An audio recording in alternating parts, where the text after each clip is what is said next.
What's going on, everybody? It's Clint from the Die Hard MMA podcast. This is the episode for UFC Vegas 22. Make sure you click that link below, head on over to odds.com, give us a thumbs up, and good luck on all your betting action this week.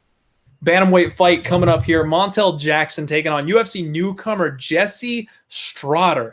Now, Montel, this guy is big for the bantamweight division, man. Tall and long. He's got a straight 1-2 down the pipe that is really snappy. Really strong wrestler. Body lock takedowns, mixes in trips and stuff like that. And when he gets people underneath him, he floats on top. You know, he likes to use those long arms and legs to stay on top, dominant position of his opponents. And he's got some nasty elbows in the clinch when he gets in close with people. One thing I noticed about him, though, is when he gets people pinned up against the fence, he is willing to throw down. In that spot, he will flurry, he will open up, and he will drop his hands and brawl there for a couple of seconds up against the cage. And he's going to have a ridiculous 7-inch reach advantage here in this spot.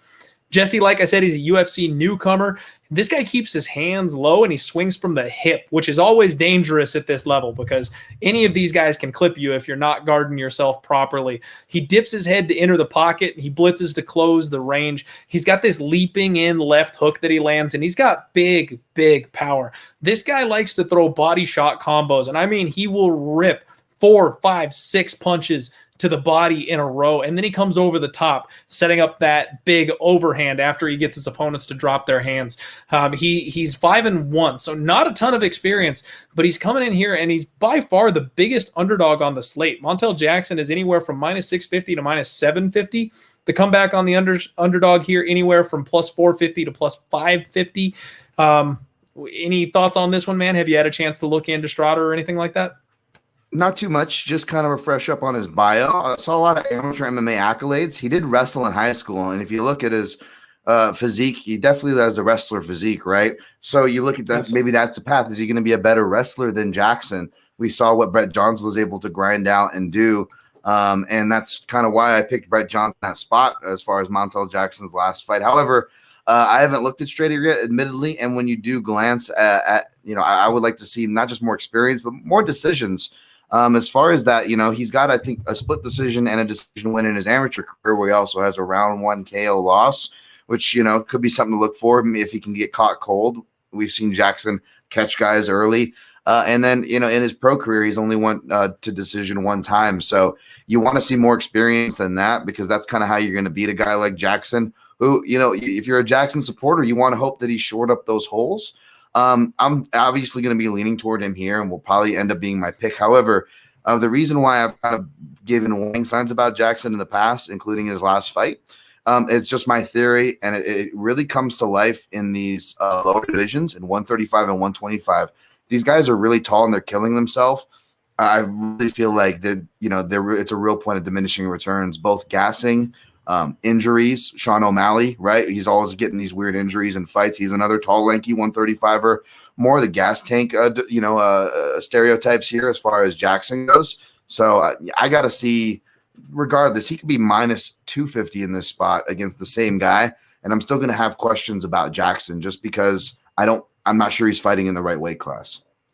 I couldn't agree with you more, man. I look to fade Luis Pena a couple times out because of that reason. They're tall, they're long, they get those physical advantages, but sometimes it backfires. And Montel Jackson's a guy that slows down later in fights because of the toll that these things take on him. And that's you caught on a key that I really wanted to talk about with Jesse Strade. I listened to an interview with him the other day, and he talked about how he knew he wanted to get into MMA from the get-go. So he was a high school wrestler, and he didn't transition into college wrestling or anything like that because he wanted to go straight to MMA.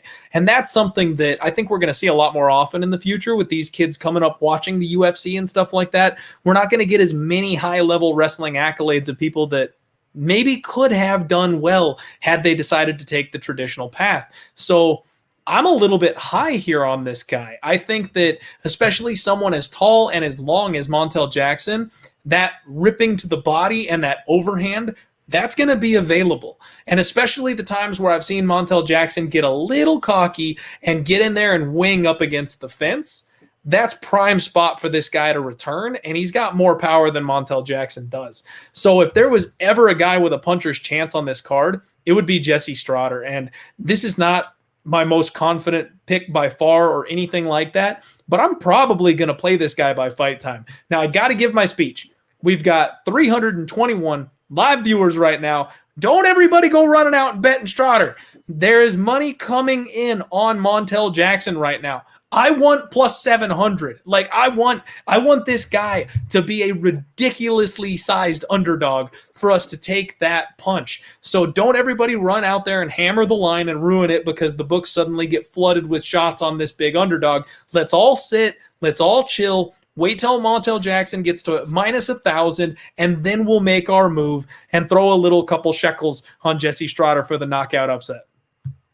Completely agree. Even when I pick the big favorites, like it's easy to make this argument. Not easy, even like a bad sense, but in that I totally agree with you here. It's like in MMA, especially in these divisions, when these things can happen. And he's listed as 5'8", he's as bricked up as he is. Like this guy does not look like a small bantamweight either, but he probably is more suited for the weight class than Jackson. And last thing, I'm not familiar with people from the SoCal Fight Factory where he's listed, so I don't know if there's calf kicking there. But like you said, these more new school guys, I think they perhaps will be more hip to things like calf kicking. And as we've seen with tall fighters in any division, just ask Neil Magny, who is now becoming not just the lone gazelle being hunted by these poor calf kicks.